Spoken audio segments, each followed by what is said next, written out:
ಗೃಹಲಕ್ಷ್ಮಿ ಯೋಜನೆ ಹಣವನ್ನು ಬಿಡುಗಡೆ ಮಾಡಿದ್ದು ಕೇವಲ 30 ದಿನಗಳಲ್ಲಿ ಬರೋಬ್ಬರಿ 6,000 ಹಣ ಜಮಾ ಆಗಿವೆ ಅಂದರೆ ನಂಬಲೇಬೇಕು. ಹೌದು, ಬನ್ನಿ ಏನಿದು ಸಮಾಚಾರ ಅಂತ ನೋಡೋಣ. ಒಂದೇ ತಿಂಗಳಲ್ಲಿ ಬರೋಬ್ಬರಿ 6,000 ಹಣ ಜಮಾ ಆಗಿವೆ ಅಂದರೆ ಶಾಕ್ ಆಯಿತು ಅಲ್ವಾ? ಆದರೆ ಇದು ನಿಜ. ಗೃಹಲಕ್ಷ್ಮಿ ಹಣವು ಇದೀಗ ವೇಗವಾಗಿ ಫಲಾನುಭವಿಗಳ ಖಾತೆಗೆ ಸೇರುತ್ತಿವೆ.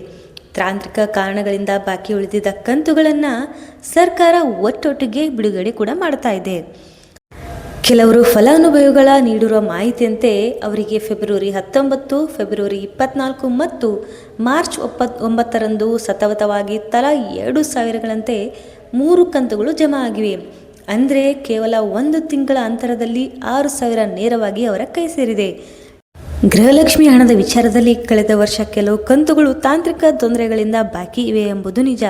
ಆದರೆ ರಾಜ್ಯ ಸರ್ಕಾರವು ಪ್ರಸ್ತುತ 2026ರ ಜನವರಿ ತಿಂಗಳ ಕಂತಿನ ಹಣವನ್ನು ಮಹಿಳೆಯರ ಖಾತೆಗೆ ಹಣ ಜಮಾ ಮಾಡ್ತಾ ಇದೆ. ಅಷ್ಟೇ ಅಲ್ಲದೆ ಹಳೆಯ ಬಾಕಿ ಕಂತುಗಳನ್ನು ಕೂಡ ನೀಡಬೇಕು ಅಂತ ಸರ್ಕಾರ ಕಠಿಣವಾದ ಕ್ರಮಗಳನ್ನು ಕೂಡ ಕೈಗೊಳ್ತಾ ಇದೆ. ಸ್ನೇಹಿತರೆ, ಮಹಿಳಾ ಮತ್ತು ಮಕ್ಕಳ ಅಭಿವೃದ್ಧಿ ಇಲಾಖೆಯ ಮೂಲಗಳ ಪ್ರಕಾರ ಈಗಾಗಲೇ ರಾಜ್ಯದ ಖಜಾನೆಯಿಂದ 15ಕ್ಕೂ ಹೆಚ್ಚಿನ ಜಿಲ್ಲೆಗಳಿಗೆ ಹಣ ಬಿಡುಗಡೆ ಆಗ್ತಾ ಇವೆ. ಒಂದು ವೇಳೆ ನಿಮಗೆ ಹಣ ಬಂದಿಲ್ಲ ಅಂದರೆ ಗಾಬರಿ ಆಗುವ ಅಗತ್ಯ ಇಲ್ಲ.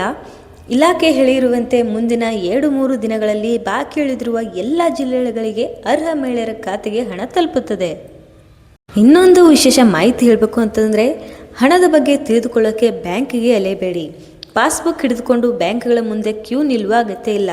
ನಿಮ್ಮ ಮೊಬೈಲ್ಗೆ ಬರುವ SMS ಚೆಕ್ ಮಾಡ್ಕೋತಾ ಇರಿ. ಅಷ್ಟೇ ಅಲ್ಲದೆ DBT ಆ್ಯಪನ್ನು ಬಳಸಿ.